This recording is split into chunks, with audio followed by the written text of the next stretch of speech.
Second segment. Here we are to talk about shoes. Hour number 2. Second segment on Qualified the Podcast. We got DJ Westmade Clint in the building. Houston, Texas, Southwest Texas. We got some things that we need to talk about, but effectively I'm outnumbered here because everybody buys Jordans but me. So there's a little quip that you don't know about. We're going to get to know each other in here. Oh, man. But, well, hey, we can work on that. Education change your mind. You never know. Or put you on something new. Okay, so let me Put you on something new. He wears sneakers. Yeah. It's not all Jordans. Like we go for mainly Jordans and things like that, but he goes for stuff you either not gonna find in the States or some of the older throwback basketball shoes and stuff like that. So, yeah. I respect it though. The small mentality I had about this back when I think I started just collecting the shoes, because we always would get them, but it's not that you always had the means to have everything, right? Oh yeah, and that's how a lot of people start. That's how they start. Now, when I did get into at least a financial bracket where I can say, you know what, I can buy all my play clothes, I started to think back on the shoes that I couldn't get. And that's where I started. So we would always be texting and messaging and say, you know what, man, those gloves, man, who is it, Kevin Garnett? I want those, you know what I'm saying? Or Gary Payton. Yeah, but I got the Kevin Garnett. So this is what I'm saying, like I bought those. But it's like, but the Gary Paytons, I can't find. I love those. At all. It's supposed to be coming back out. Are they? Supposed to be. Well, okay. Well, I can't wait until they do. I'm in there too. But see, like those are like, they might be the last ones that I don't have. But the other ones, the Shaqs, like these were a product of, because I'm an 80s baby, but I'm a 90s kid, buying all of these or not based on their popularity, and they bring me back to such nostalgia. That's what I want to focus on. And then I'll grabbing some other eclectic stuff, like I get New Balances and Saucony, conversations and stuff like that. What's the name of the shoe that you just posted, that snakeskin one? Those are Nike Air Pythons. That's what those were? They're Air Pythons. They made 4 different versions of it, but they are off a Jordan 2 platform. So if you catch them close up and you really look at them, you say, man, that's a 2. And they're super comfortable. They're like the most comfortable shoe I got. And the least popular Jordan out. Right? Nobody wants 2s. But they took the label off of it on the back, right, and just put Air Python instead. It's it's a Nike official. They made, those are all the snakeskin on the print. And I want to say 2s have Python in them. That's very interesting that you say that. What? If you think about it, the little top part. Little print. The top part does. That's supposed to be Python. That was supposed to be Jordan's first kind of premium quality kind of. Yeah. I just thought about it. That makes sense though. The ones that I was going to get, and I'm happy I didn't get them, the ones I was going to get were more white and had Python accents. Yeah. But these are just all the way through. I'm like, these are gaudy enough for me. These work. When you get divorced, you just buy some stuff. You know what I'm saying? You just go through, like, that red is fine. So that happened. I was going through a phase. I'm happy with those shoes, though. They're very comfortable. So I'm going to switch seats. Alfredo's going to lead the way. We can have this conversation, and I'm going to yell from the background and record. Man, it's weird to be on this side of the camera. Right? Man, this yeah, no fun when the rabbit got the gun. Okay, well, Qualified the Podcast. We in season 3. Yeah, the freedoms. Yeah, the FSC Takeover. So that's a dope name. That's a dope name. The FSC Takeover. Look, that's what it's gonna be called. Look, okay, the FSC Takeover. Segment 2. We got my man in the building today, DJ Clint. What's good with you, man? How you feeling? Man, blessed. Going into 22, booked and busy. That's good, man. Tell the people about yourselves, man. How you came about doing DJing, man. Just bless us with a little bio. Man, for sure. Well, first off, I got to give all praise, first off, to my Lord and Savior, Jesus Christ. You know what I'm saying? God first, because I wouldn't be here. Absolutely. And honestly, it's always God sent, Exactly. When I first started off, it really started off as we some high school kids, still doing the same thing, getting the shoes and all that, staying out of trouble. Yep. Play ball and everything. So that senior year, though, we like, you know what? We really haven't gotten to no trouble. We ain't done nothing. So let's throw a party. You know what I'm saying? Right. I came up in that era where, Project X was a big thing and everybody was, so everybody was throwing house parties. Yeah. Which Project X are we talking about? The movie, the first, the movie that they made. I think it was like 2000. The old Project. The remake of Project. The remake. Yeah. Yeah. I'm sorry, I'm old. No, I respect it. But see, that's another thing, man. You can't have the new without the old. So you gotta respect that. So coming up, seeing that movie, man, and just honestly like throwing a party, like really seeing all that stuff that actually happens in a party where, all right, we're gonna invite this many people, it's gonna be controlled, and then it'd be 10 times that. Yeah. Then you like, all right, it's kind of crazy, but at least we got it under control. Right. And then that doubles, and then now it's like, well, we're gonna die tonight, so let's just you know. Man, so how many? What's the most amount of people you've had show up for these? We really didn't count, but I mean, if I were to show you my house, and I showed you how we were packed to the backyard, you'd be like, "This is definitely a fire hazard. This is definitely a fire hazard." Yes. But you learn stuff like that, and then you learn too what a real party is, and you know. But I digress. Basically. Yeah, we threw that party. Turned out real great, but one thing we was noticing, everything went great, but we talking to the DJ like, hey, bro, you know, you doing your thing, but play this. Hey, you know, come back, do your thing, but play this. I started realizing, man, we paid these cats. They may be 5, maybe 8 years old at most, you know. Why we can't do this? And why we can't make money out of this? Because we did this whole party, had a good time. Just think if we charged. Right. No, just think if we worked a party like this and we didn't have to do. So, boom. The idea blossoms. It starts. It's starting to get ahead now. Yes. It starts with a spark. Yes. And from there, man, we literally picked up virtual DJ. If y'all familiar with that, it's a free program. Anybody can get it, which I tell DJs all the time. Anybody can start. It's about where you're going to take it.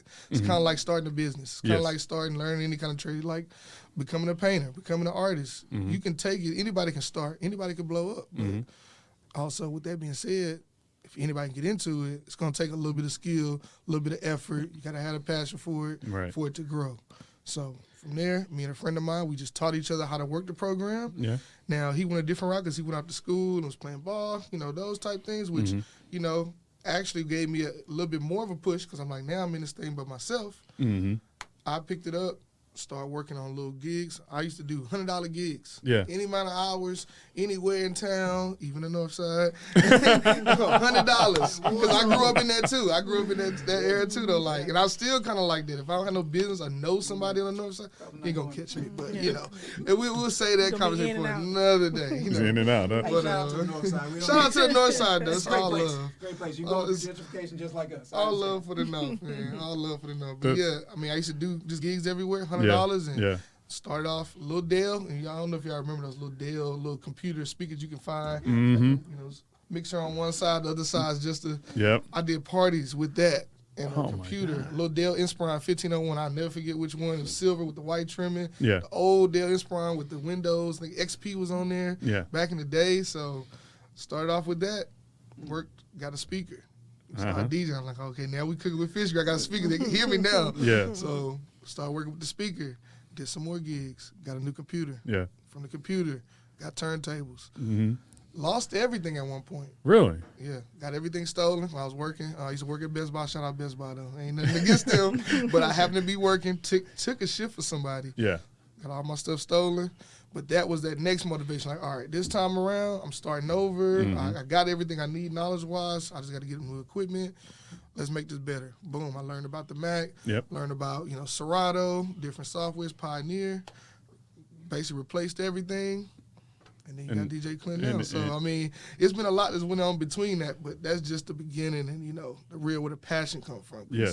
I'm not going to lie to you. It's a grind. It is a grind. And if you're a person that don't really like going out, like, honestly, like me, you got to kind of change your mind state, figure out why you going out. Why am I doing this? Why am I going? Because, honestly, when you're a DJ, it's kind of like I don't want to go out. I want to turn up for pay. I don't want to go out for free, spend my money, and then I got to work next week, this hour to. That's what I'm going through right now, especially now that I've been getting into embroidery because, like, this is one of my OG shirts. This is one of my shirts you're going to see. I've been rocking for years. It's the DJ Clint, which I designed all my own stuff. This is my first shirt. I remember that. First shirt. So design this, and it's one of them things, too, is like it's your brand, but also you're proud of it, but also it's like, I can pay and buy a Jordan shirt. I can buy this. I can buy. I still wear my stuff like polo. I'm a polo head. That's one of my things from the 90s. I'm a 90s kid. I'm polo down. Polo if I'm wearing this. I got that's Trick Daddy right there. How do you feel about Nautica? Nothing against Nautica, but when I grew up, when you was one of them kids, like if you rock the Nautica, everybody got polo. Even if you had USPA, they gonna hit you with a quick. Oh, my boy, you got on the judgment, yeah.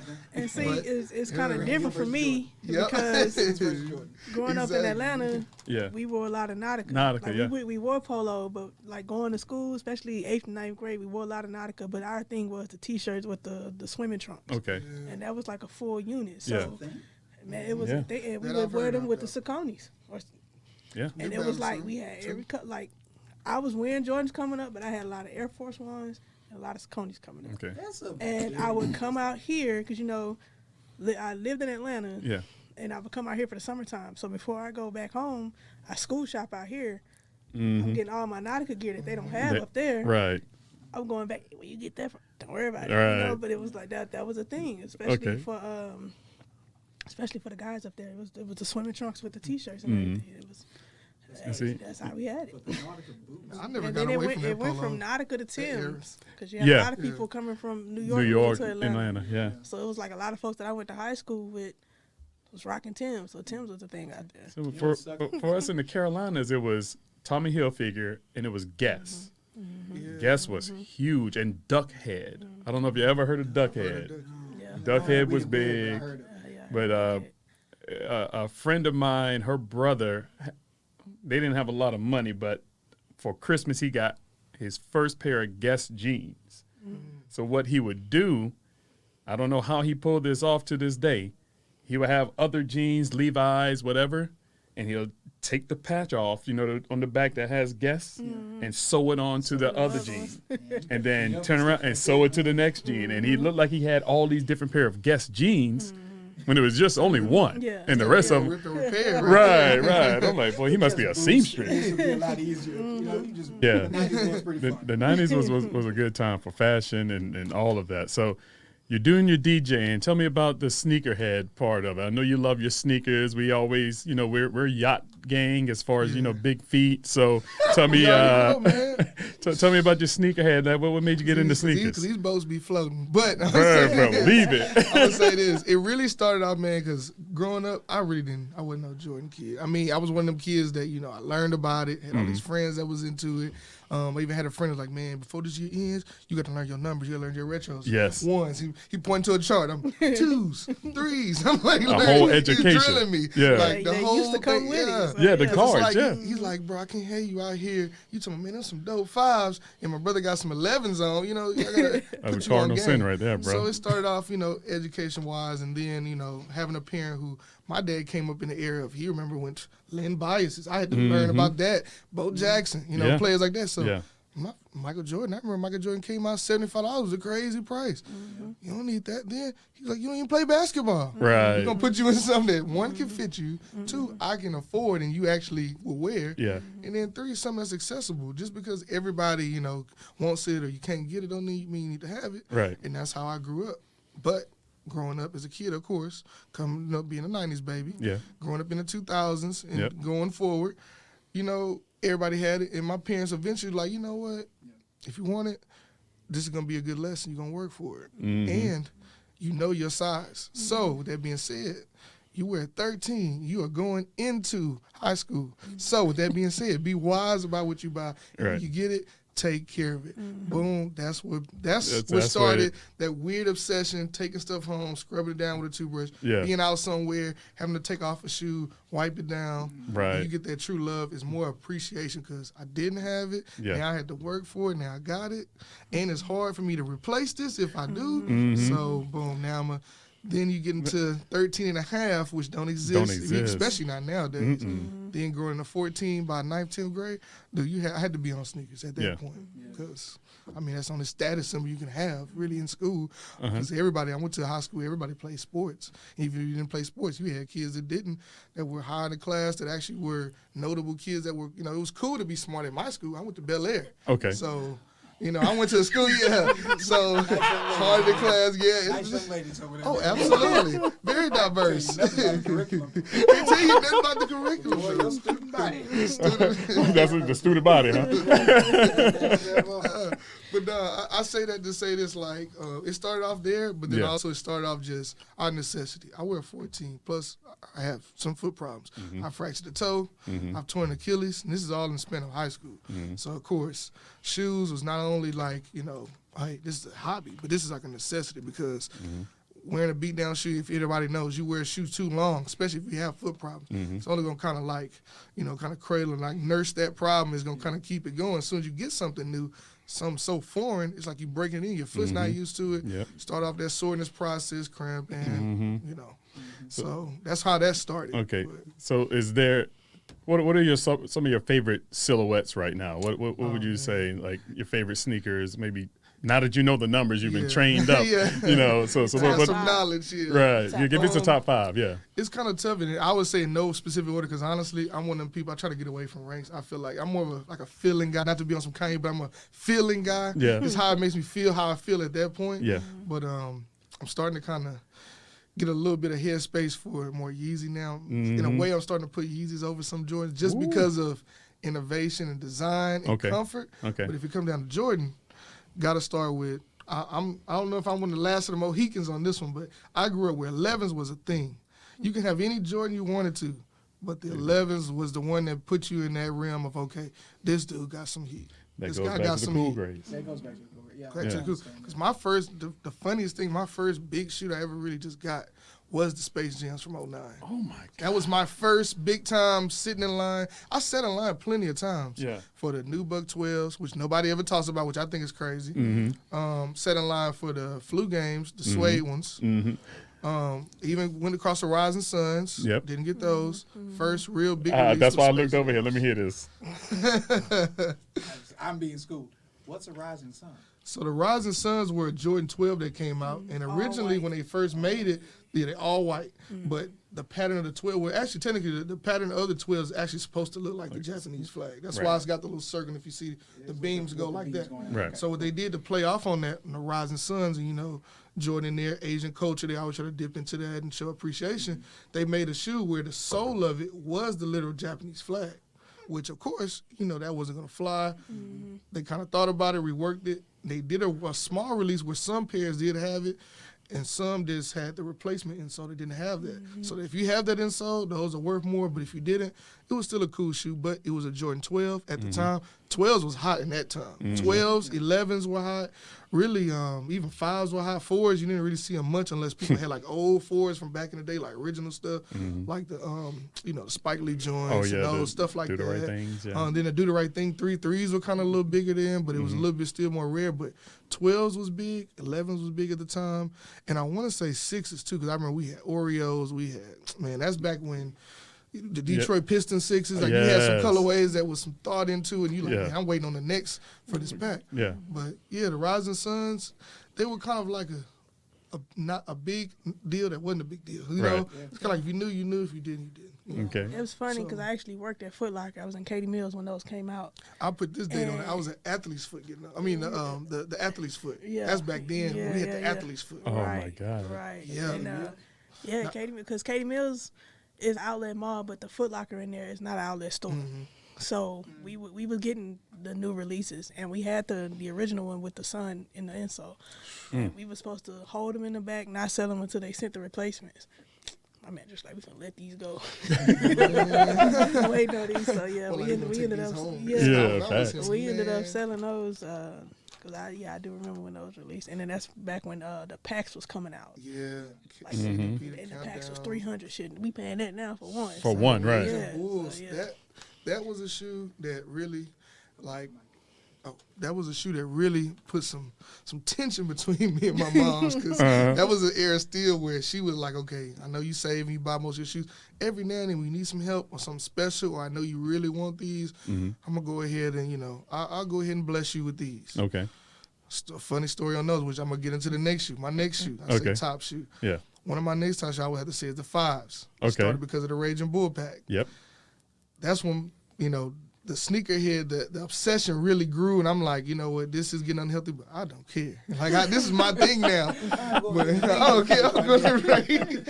And I remember talking to her about the Raging Bull. I'm like, Mom, they got this pack that's coming out. It's a Jordan. It ain't never been like this. And then my mom like, all right, show me the shoe. That used to be her thing every time, show me the shoe. I had to sit there and break it down. She, all right, now what you going to wear with this? Are they going to have your size? Where they going to have it? Do you have anything like this? She would put me through this thought process, not necessarily making me not buy the shoe, but putting me through that process, making me think, is this a good business decision you purchasing a shoe? Because remember, your foot is growing, boy. You're 14 now, boy, so you know, I'm only buying this shoe once. Right. So going through that whole pack discussion, showing her the shoe, and then at the end, when she's like, well, okay, now which one you going to get? It's like this moment of like, will they come together? So you want me to buy you 2 shoes at one time? Baby, if you can't pick one, I'm sorry, I just can't. That's what made me put that fire in you. Like, okay, you know what? Now I got to figure out something I can do. You know, because she said no, so still ain't an option because we ain't going that route. Right. I can try to make the money, but $300. Think about it now. It's like I wish they had. I wish that pack. Give me 2 packs. I need to double up. You know, right? So it's crazy going through that, and now going into now being older. It's funny how Jordan of all things. They actually now, if you notice, splitting packs. Splitting packs. That's what I'm starting to see. What they doing, splitting packs. So they can up the retail one time, and boom, get that tax 2 times, get that shipping 2 times for you. The packs they were putting out lately was a mess. Like you get one good shoe with a horrible shoe versus the packs that was coming out originally. I remember you get 2 good shoes. It was but I say that to say this 5s is like one of my top. So 5s is your top. 5s. Okay. Those are 2 of my 2 out of the top 5, which the other 3, they kind of rotate. They kind of change, but always got to have you some cold 11s. Always got to have you some nice 5s. Okay. They just don't put enough. Isn't not enough hype around 5s. It never really will be. But if you really peep, like 5s, they very iconic too. People don't want to admit that, but 5's pretty iconic. Like think about all the shoes that have the little hang tag or the little the string holders. The 6s, the 5s. But look how many brands have tried to like reproduce it or make some version of it. Or play with their, their lacing system, stuff like that. So, So people don't know, but I got a nickname for my guy Clint. I call him Cactus Clint. Because if there's a Travis Scott to be had collab, he getting it. I remember I was walking in the Galleria. I was parked in the parking lot in the Galleria. I'm like, hey, I see Clint. I got him. What are you talking about? And he pull out them Travis ones. I finally got him. Yo. Paid for them too. He paid for them. Paid for them. But he retail or resale? Nah. Oh, definitely resale. I'm finna say, when he say pay for them like that, But the funny thing is, the way shoes work, that actually worked out of my benefit. They actually worth more than what I paid now than back then. It's crazy. I mean, that's shoes. But honestly, my whole Travis Scott thing, just to be completely honest, it's more of I'm a fan of his music and his creativity over the shoe. Because honestly, I'm not even a huge Jordan 1 fan, but that's one of the Jordan 1s that like really got me like, dang. Yeah. Because I can be honest with you, Jordan 1's really not even in my top 5. Ooh. It's more of a culture thing. Because honestly, I came up in an era where I remember back when, it was a patent pack that came out. It was like they were mids though. Oh, the Chicago mid. Chicago, and you had that light blue pair that had that kind of UNC. Yep. Yeah. When I came up, I mean, if you knew, you knew. If you had J's, like if you had J's, then you had those. But now nobody who just didn't have Jordan, you ain't gonna just break out no 1s. Right. Because back then you had some people that's like, so you got some Forces. You might as well bought you some Forces. Because Forces was even bigger, more widely accepted and accessible then. Jordan 1s was kind of, downplayed a little bit. Right. More like the old heads, or if you knew, then you knew. Right. Or if you really was in the game, then you wore 1s. But you ain't gonna see nobody just hooping on 1s like nowadays. You see people wearing like the, like, so like, dude, are you serious? No, I feel you. And that's another thing too for me. Like for me to really like a shoe or to be named as one of my favorites, it's gotta be comfortable for me. I'm 14, 15 in men's, flat foot. So you already know Jordan 1.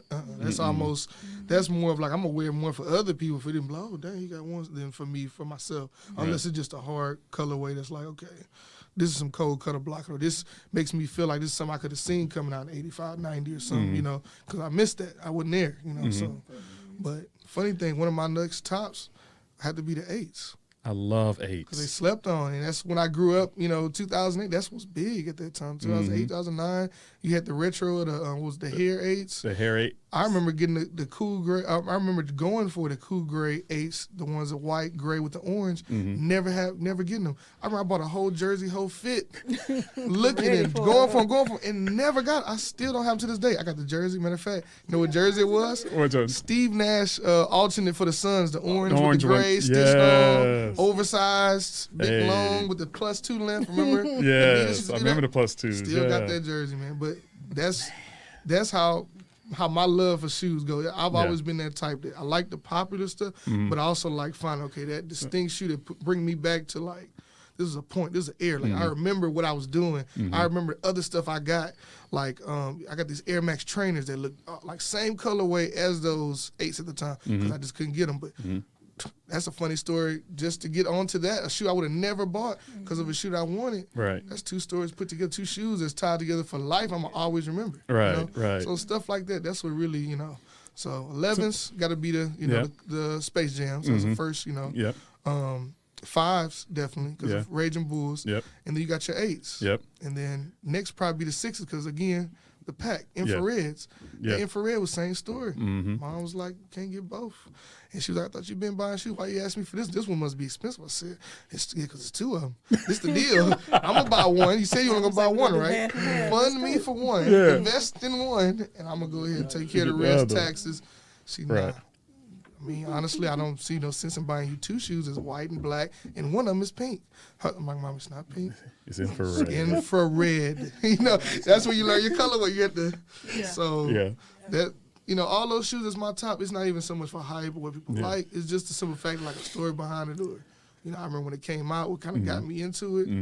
And, stuff that I still going to wear now, still going to forever wear. And it's comfort. Got to be comfortable, man. And that's why Yeezys make a big thing for me because, man, there's so many comfortable Yeezys. And it's different. And a lot of people not going to like they polarize. It's like either going to love them or you're just going to be like, what is that? It's going to be one or the other. But if you can pull it off, So how does some of this like sneaker love and influence, like I guess, marry and mesh with what you're doing with DJing? Because I know we've had conversations where it's like, yo, I got this fit, I'm gonna put this with this, and then I'm gonna wear this when I go DJ. Like, how does that all like come together for you? I say it all comes together because at the end of the day, music, art, fashion, all that is just expressive. It's up to the interpretation. It's up to what you interpret it as. So honestly. I express myself a little bit through shoes, but also like it's got to be comfortable because you got to remember I'm standing for a 4-hour set trying to have a good time. The worst thing trying to have a good time is when your feet hurt. You ever notice that? Yes. Whenever you do anything, it could be a concert, the mall, even standing in line for shoes, you can have a good time. You talking and stuff. As soon as the feet hurt, your conversation gets short. Then you like, let me focus. Yeah, come on the door, man. Hurry up. But,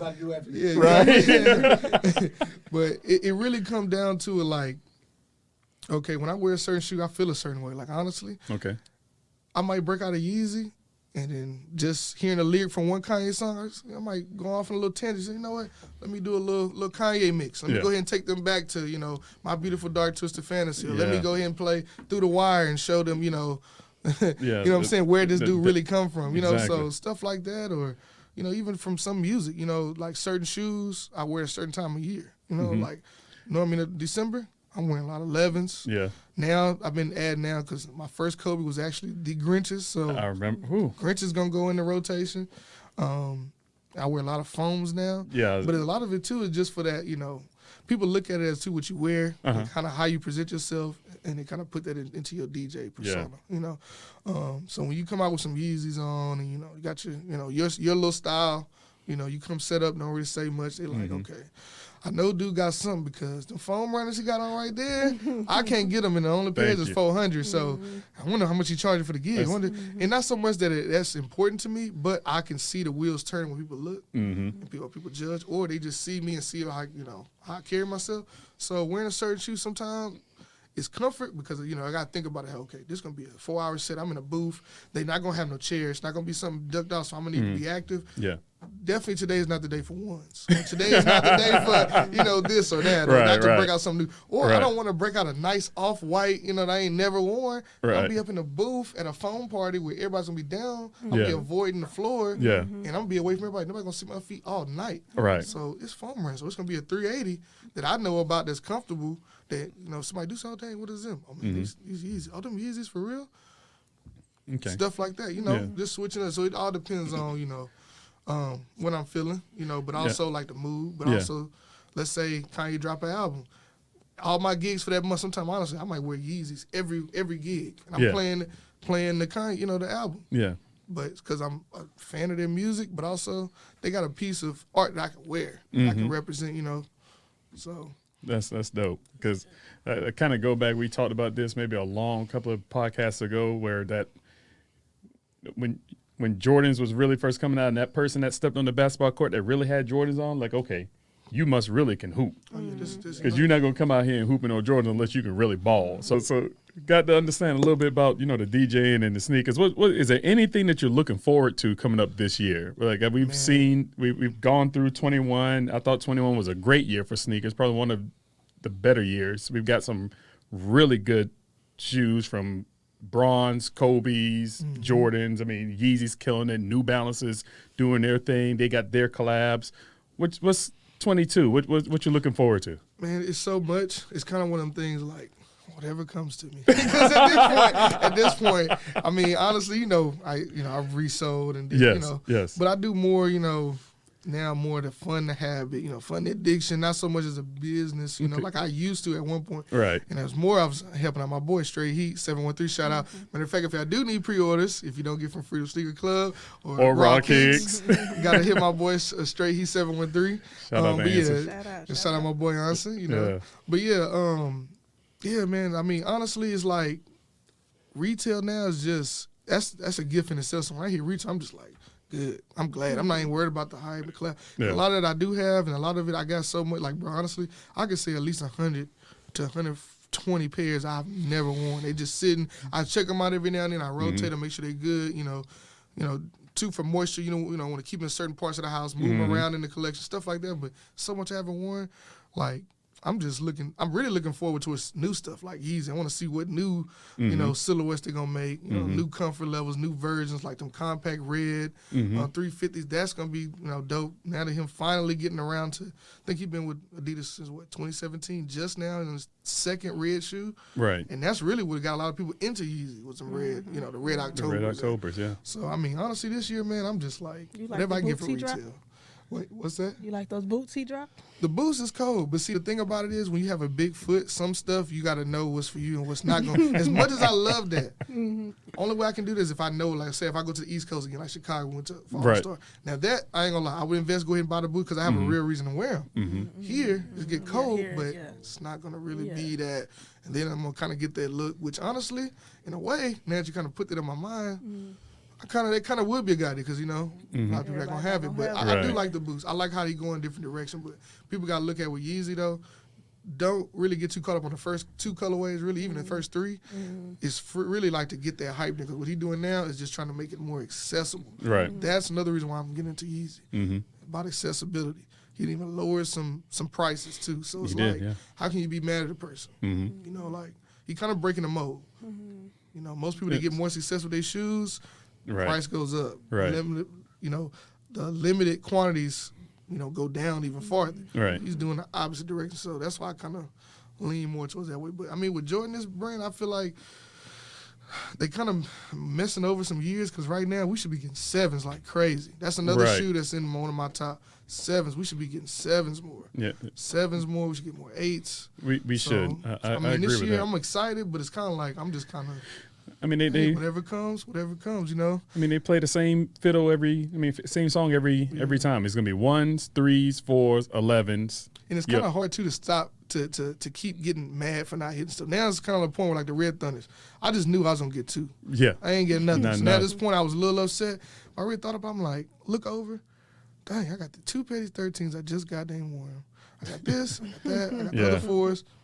I'll be all right. I'm going to get them eventually, but I'm going to be all right. They're going to end up falling in my lap in the most random time. So this year going to be a lot of just, Yeezy and really trying to get, back into reselling again and focus on my big feet heat people because we need help. Yeah. We need help. Trust me. We need help. Look, ain't nobody advocating for the cause. So exactly. It's tough to get for yacht gang, man. So that's crazy. So let me ask you this, because I normally ask all the sneakerheads that we interview, like, what's the longest you stood in a line for a shoes? Ooh, I would say I think that was it was an 11, but I want to say it was one of the last ones they did the Midnight Madness for. We did like 2 days, and then the third day we waited till midnight. But yeah, that's probably the longest, probably like two days and probably like 2 days and a night. So yeah, but I mean that's just straight dedication because straight camping out. And I'm talking about top 5 in a line. I wore, this is my last days of 13. Boy, I wish I could go back to them days. But last days of wearing a 13, standing in line to do all of that for them to say, Jordan Brand didn't make bigger than a 12. Yes. And to sit there and just be like, I really, do 2 days. Yeah. But it's like, how can you be mad? Because if you had got him, it would have been a great story. But if you don't, it's like, can't nobody tell me I'm not really into this, That's why it's funny. I had somebody call me a hypebeast a couple years ago. I'm like, bro, you don't know the half, bro. I got 2 pair of playoff 8s sitting dead stock like both 14. You already know. I already know. 2 pair of playoff. Well, 1 pair actually now I think I have one. The other one's definitely Diaz, but how you call a person a hype beast? You don't know their history. You don't know, anything. The culture has become more accustomed to hype beasts. But when you really look at it back, I came back in the era when, it was a big deal. Like 8s and stuff was up there, So let me ask you this, because now it kind of adds a different color to the conversation we were having about hype beast, sneakerhead. Could we recolor the paperwork to say that a hype beast is a person who doesn't necessarily appreciate the culture but has to have the shoe because everyone else got it? I feel like that's hitting right on the head. It is. That's really what it comes down to. This hype beast, really, I feel like, a hype beast. It's kind of like a person who just, they pop up, they on the scene here, they want it now because it's cool to like X amount of this or this or that or the other. Yeah. Not so much, I never got them, I've had pairs or this and that. So more of a person who's like, I got the money, the resources. See, he got these South Beach LeBrons on. Hype beasts, they might be into them depending on their age, but a lot of them, they're going to look at, see what stock is doing. Yeah. I mean, you didn't even say, did you like the shoe? Do you know the colorway? Do you know the how many times is it retro? Is it a retro? Is it a none of that? You more about monetary, which is nothing wrong with that because that is business, being business minded, but you invest in it. But if this shoe flops, what would you do? That's my thing when I ask the hype beast. If this shoe wasn't for 1,000 or even 500, would you even be? Would you buy it aftermarket? Yeah. And then do you need it? No. Yeah. Do you need it? They don't need it. They don't. They don't know when they say need it because we don't need. Nobody needs 100 pair of shoes. When you're sneakerhead, you feel like you need this colorway because it goes with. Or it makes you feel a certain way. Makes me feel a certain way. 5 other the same color in your closet, you still need that one. Yeah. Right. Yeah. Or you got this fit that you just got to envision that I just need this one piece just to round it off. Yeah. I need them. Yeah. There was a time I was buying way too much red, black, and silver shoes. You know what I mean? Like I had them all. It just looks so good. It works. And that's what hurt me with Yeezy too, because he don't make a lot of red. So, but the good thing I love about it though is making me. I'm starting to learn. Change my view on colors and palettes and learning the difference in colors versus actual neutrals. Being able to put stuff, Yeezy's design, whereas I don't buy them. It's not the same reason why I don't buy Jordans. Yeezy, in contrast to me, is too avant-garde. Yeah, I understand. Now this is sad for me to say as an artist, right? Because I look at him and I'm saying, that's art. It is. It is. How do I feel as a consumer about buying art just to wear on a reg? That's where I stop. Now the boots, I have nothing good to say about it. So like we just all right. We're just not gonna do that. Different strokes for different folks. Oh, I understand. No, that gives me a stroke when I saw it. I looked at it, who did? Now we're good. And the other ones that you sent me, they look like the Simpsons. I already know what you're talking about, the knit runners. That's a bit much. But see, that's the first colorway. You gotta once you give it some time and you kind of. I get you. I'm looking at the silhouette. Oh, I feel you. Okay. I'm looking at the silhouette. As I see this, I said, that's not. It definitely isn't my style. But for me, when I'm judging this as a piece of art, subjectively, still not my thing. Yeah. Still not my thing. Because I'm also not buying it just because it's Yeezy. And I'm also not, respectfully, I'm not in the marketplace where I bought enough Yeezys to say, well, let's see what the brother's going to do next. Ain't got nothing to do with him as a person or as an artist. I love what he's doing. I love what he's accomplished. Shoes just don't look like they would work for me. Yeah. You know what I mean? Just off my, so then I'm definitely going to be a hype beast when I buy them. It was like, well, let me just go and give it a shot since everybody else is doing it. I might as well stick with my Saucony suede packs if that's the point. You know what I mean? If you dipped into it, I would respect that though, and I would never call you a hype beast because in that regard, you're buying it for the simple fact. Let me see what works for me. I'm not worried about the next man or who. You know, and to be honest, Yeezy hype has died down a lot. Yes. You know, because of pricing. Now, because he dropped pricing, but also it's more availability. Because it used to be more about availability. Because I mean, it's still kind of hard to get, but they pump out so many. It's just the right people ain't really getting them now. You know, you got a lot more research because they informed all about getting shoes now. It's all information. It's more information than style now. If anything, it's more about just knowing where to look for stuff, how to look for it. Times like I get a lot of stuff from UK sites because I wear big size, and over there 14, they'll sprinkle in some 14s, 15s. It's slightly common.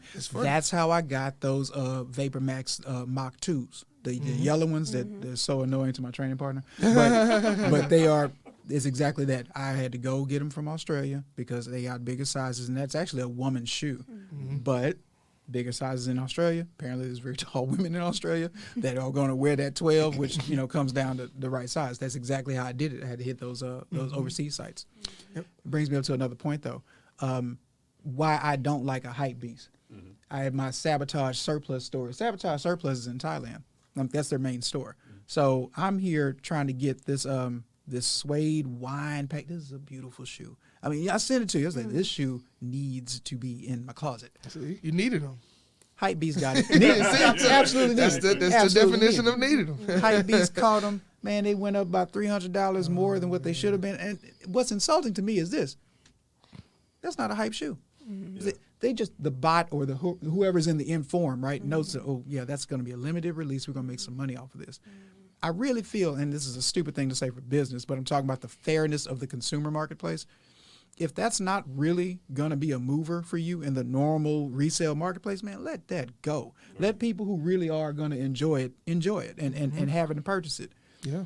You gained, in theory, respectfully, you gained nothing in acquiring the Grant Hills. The ones that I wanted. Right. Again, thank you. Yeah. But you gain nothing in getting those, except for he wanted them. And they're so hard to find right now because everyone realized they're not going to make that many of them. A, it's a fila. B, it is the signature fila that remains in terms of a sponsor and an endorsed shoe. Couldn't find them in my size. Honestly, ends up that we're battling for the same shoe. I'm actually on the same website. He is trying to get it. Keeps getting, what do you call it? Cartjack? He cartjacks me twice. I'm sure he cartjacked me where I'm trying to get it, but he's getting them for me as a thank you. And I'm always like, why are these not available anymore? But it's not a common shoe. You should just let that go into the open marketplace and let people fight for it in a normal fashion instead of getting bought out by the bots. That's that fear of missing out now. And then you got everybody now. I feel like too, honestly, I can say this. When it comes to the hype beast culture and everything, it really got just really gaslit this past 2 years because of COVID.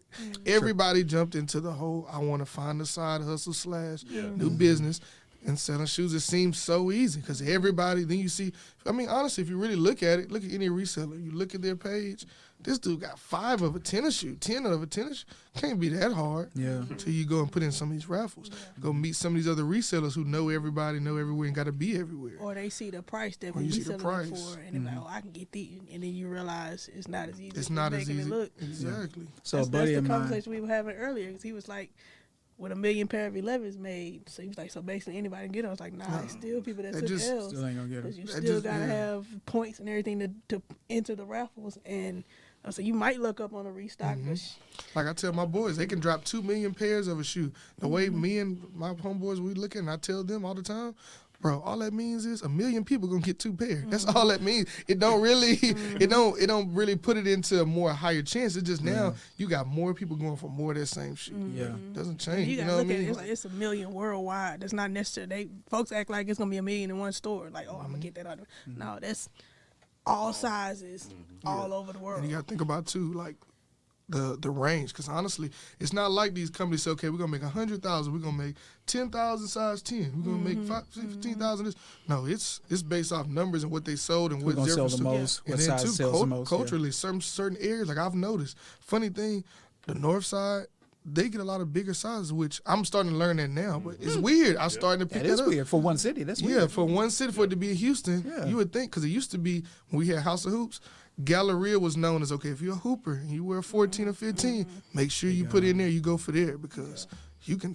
That's actually how I got my bread 11s. I walked in to go get some Zoom rookies because I already have given up on the fact I wasn't getting the bread 11s that came out. That was like 2013, I want to say, the year before the last release.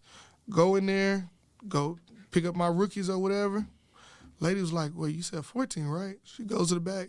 We had a 15 and a bread 11. I said, take them back.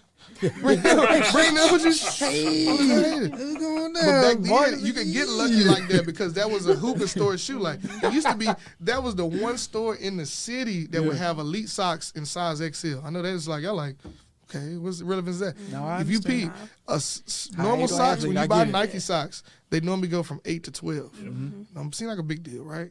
For me, that's the deal. That's like wearing a size smaller underwear. I'm be uncomfortable all day. Shaved all day long, like, pressed way too tight. You know, but with a sock like that, and I already got a big foot, it's like, if it's a size too small, it's going to make a difference. So them having at least, you notice little stuff like that. You know, it's kind of like when you know, or big and tall, or if you wear a smaller size and you know they always send out an extra small at this store you go to. You got to kind of keep a note of where stuff is in different areas.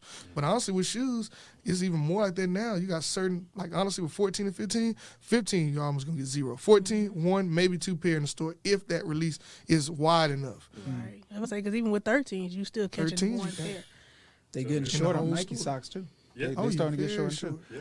Hey, you know what we didn't do today, and we didn't, of course, bring our stuff, heat exchange. We didn't do that. So we got to set this up for a Zoom heat exchange, right? We'll go in for the 4. Heat exchange, by the way, let me bring you up to speed on what's happening. Bring me up, too. So the heat exchange is where we talk about what's been the latest personal cop, not for resale, for your own feet.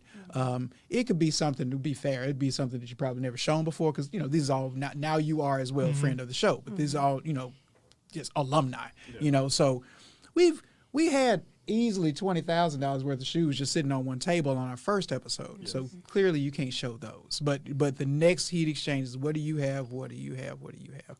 We'll talk about that comparison as well for the culture, because it's a cool thing to do. We're going to get out of here for right now, though. All right, Qualify the Podcast. Thanks so much for my guest. This has been a pretty fun day.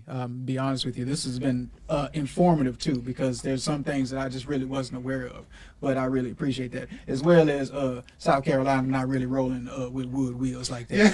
Who knew? All right, but let everybody know where to find you. It's going to be on Instagram at westmade.clint. That's westmade.CLINT. Toye? All platforms. Rawkick713. It's, you know, TikTok, Twitter, Instagram, Facebook, and then rawkick713.com. Give me that so you can tell where to find you. Well, you know to find me on my live. You're already on my Instagram, Free the Sneaker Club, HTX. You can find it on TikTok, YouTube, Instagram, Facebook. We all the way out there.